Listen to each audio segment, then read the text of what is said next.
ইউনূস সাহেব বিদায় নিচ্ছেন শিগগিরই, নতুন কেউ সেখানে বসবে। কারণ জামাত ইউনূসকে বলে দিয়েছে, যদি আপনি সংস্কার না করেন, পিআরএ না যান, লেভেল প্লেইং তৈরি না করেন, তাহলে আপনি বিদায় নিয়ে যান, আপনার প্রতি আমাদের আস্থা নেই। এবং আগামী কিছুদিনের মধ্যে দেখবেন, কয়েক ঘন্টা বা কয়েকদিনের মধ্যে দেখবেন বড় কিছু ঘটবে, আগামী 48 ঘন্টার মধ্যে। এবং তারপরে দেখবেন রাজপথ উত্তপ্ত হয়ে গেছে, কারণ বিএনপি ছাড়া বাকি দলগুলো নির্বাচনে যাবে না। এটি মোটামুটি বিষয়।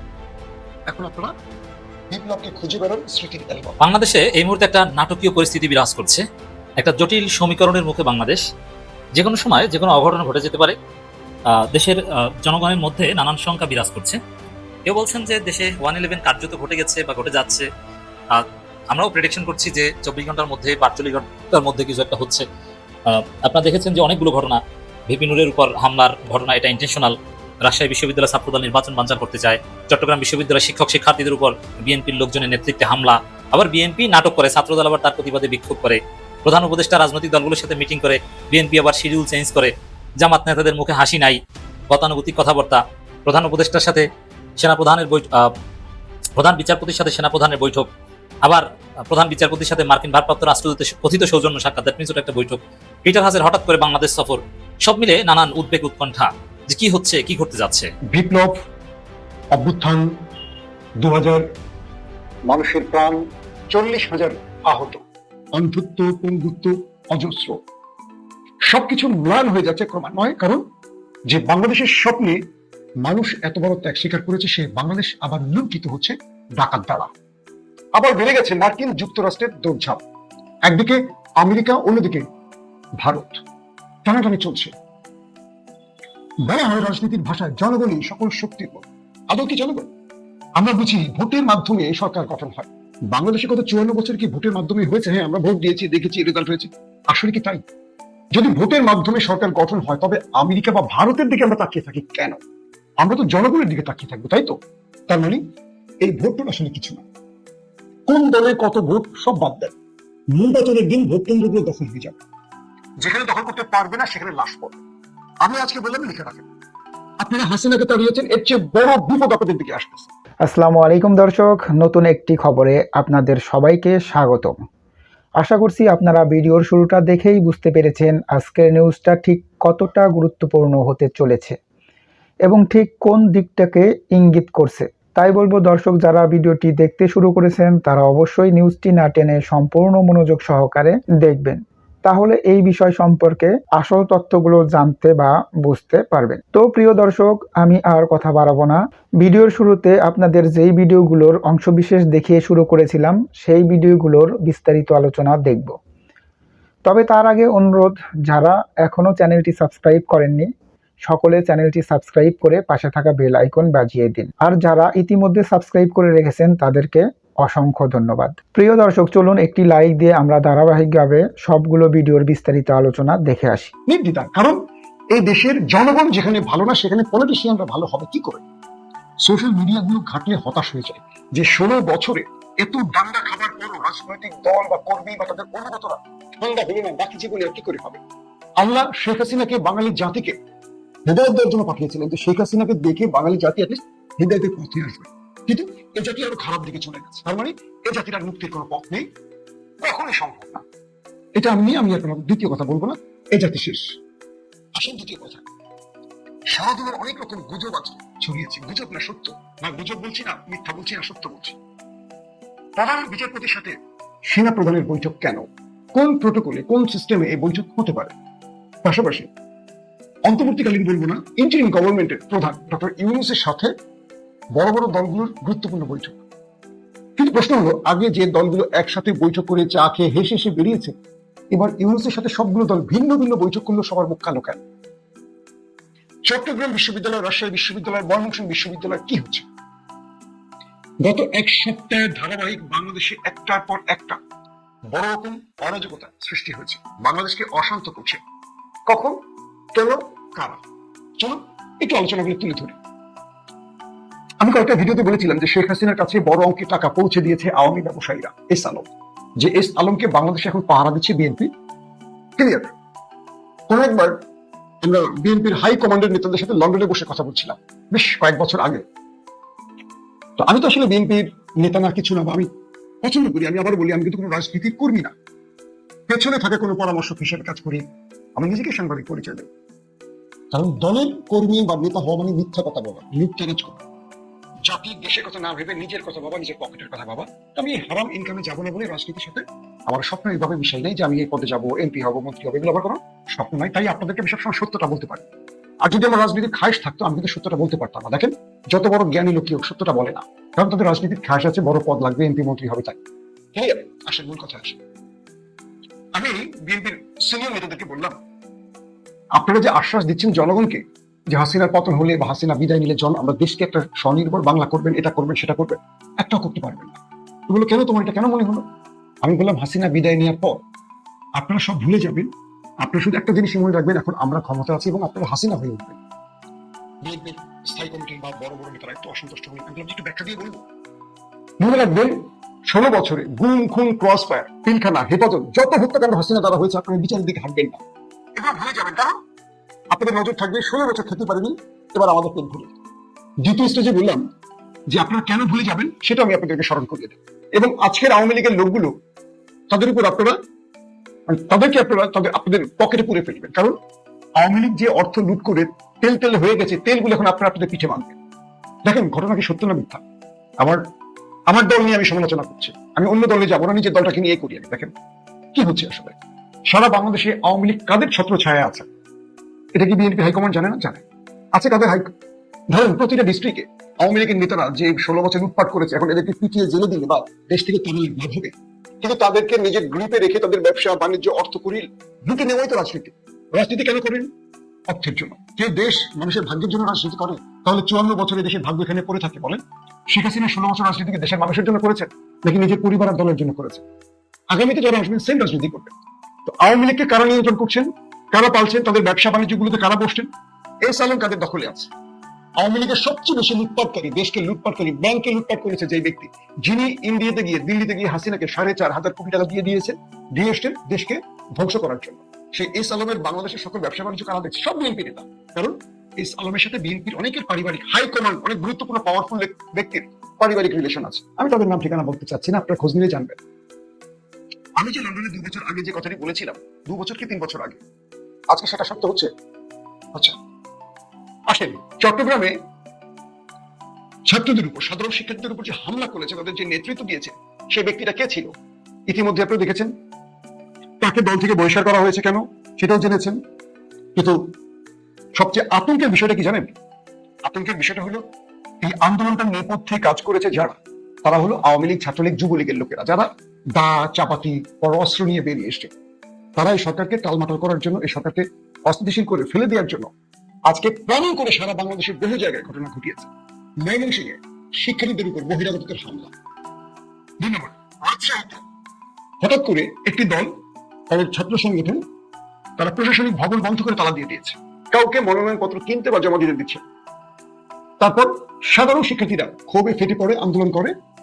তখন সেই দলটি বহিরাগতদের, তাদের নাম বলি ছাত্রদল, আমার ছাত্রদল, বহিরাগত সন্ত্রাসীদের নিয়ে ক্যাম্পাসে ঢুকে। তারপর চট্টগ্রামে বিশ্ববিদ্যালয়ের পাশের যে গ্রামটি, সেখানে বিএনপির নির্বাহী কমিটির সদস্য সাথী উদয় কুসুম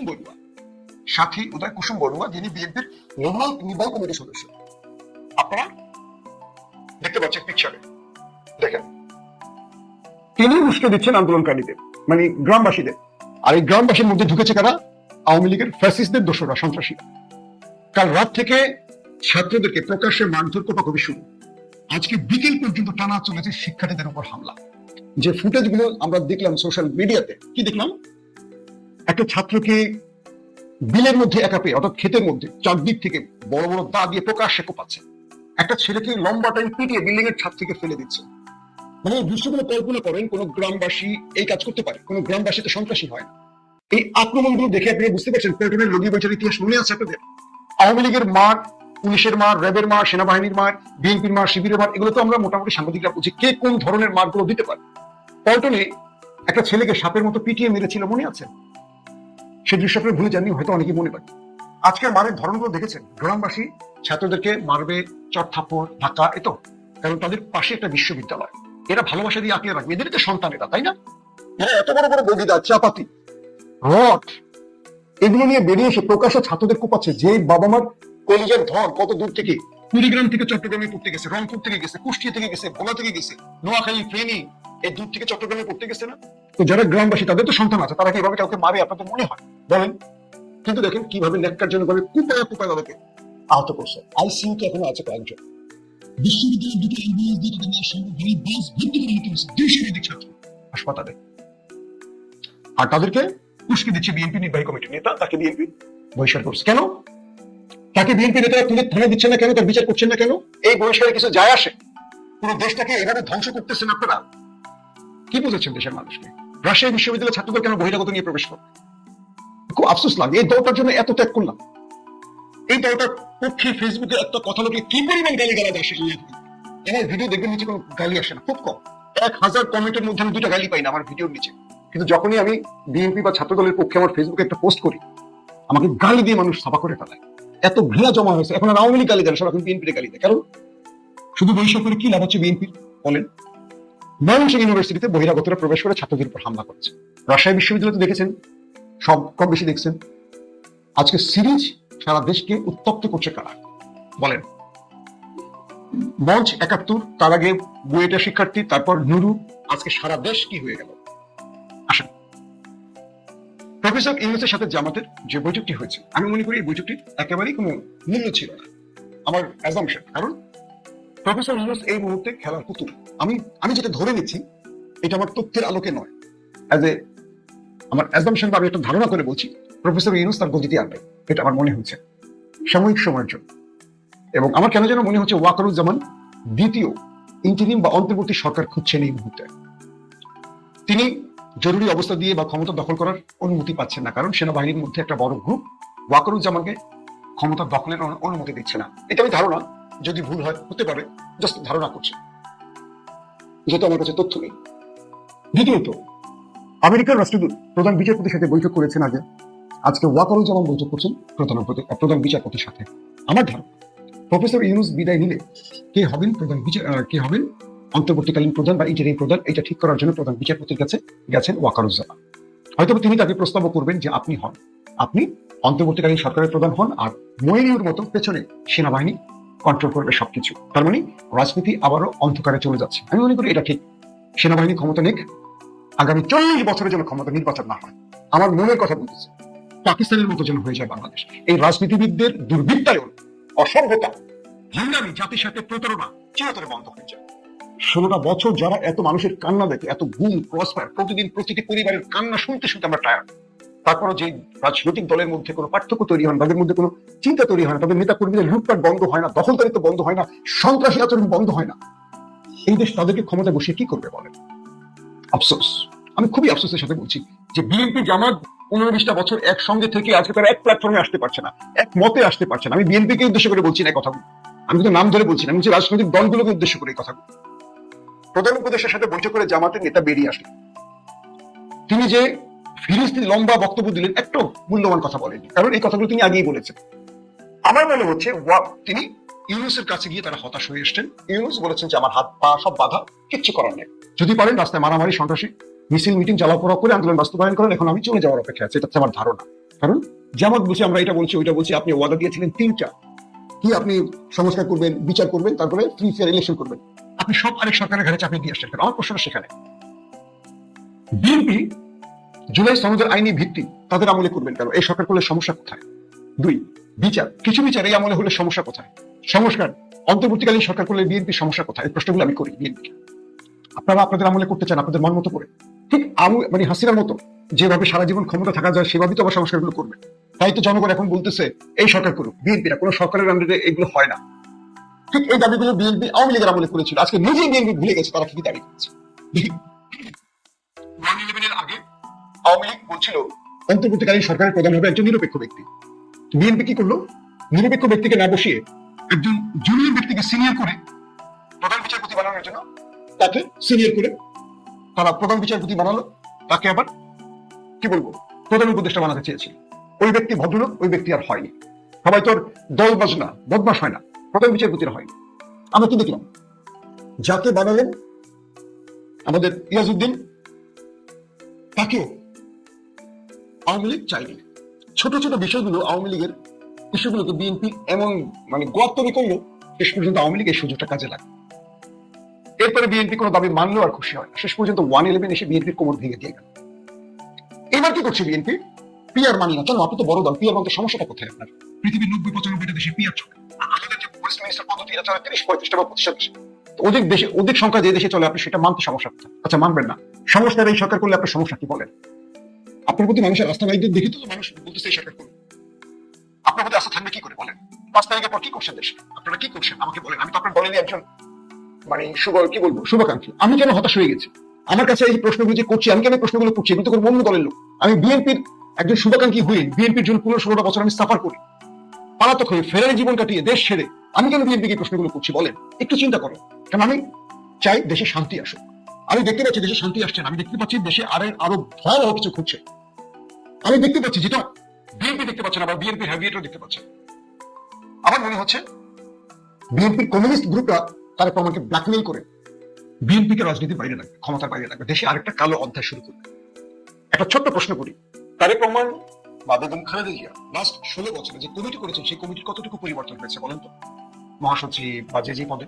কিন্তু 16 বছরে বিএনপির এই কমিটি একটা সাকসেস দিতে পেরেছে বিএনপিকে? আওয়ামী লীগকে একদিন টপটার দিতে পেরেছে, বা আওয়ামী লীগের পতনের দ্বার প্রান্তে নিতে পেরেছে? কিন্তু এই কমিটি ভেঙেছে বিএনপি। বিএনপির এই কমিটি এতগুলো ব্যর্থতার পরও, 16টা বছর এতগুলি ব্যর্থতার পরও এই কমিটি এখনো বহাল আছে, ভাঙেনি। পৃথিবীর যে কোনো দেশ, ধরেন ইমরান খান পিটিআইতে 3-4 মাস পর যে কমিটি ব্যর্থ, কমিটি ভেঙে ফেলতেছে, যে কমিটির কোনো প্রশ্ন উঠতেছে ভেঙে ফেলতেছে। ইমরান খানের কথা ঠিক মতো বাস্তবায়ন হচ্ছে, কমিটি ভেঙে দিচ্ছে। 85% জনগণের দল পিটিআই, ইমরান খান এক নির্দেশে পার্লামেন্ট থেকে তাদের সদস্যরা পদত্যাগ করেছে। একদম ষষ্ঠ সারির নেতাদেরকে এমপি বানিয়ে দিয়েছে ইমরান খান, প্রথম সারির নেতাদেরকে সব আউট করে দিচ্ছে। ইমরান খান আসলে অক্সফোর্ডে পড়েছে, তার রাজনীতির জ্ঞানটা আছে।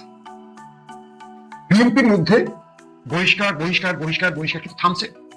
বলেন, যারা দুর্বৃত্তায়ন করছে, অপরাধ করছে, থামে না।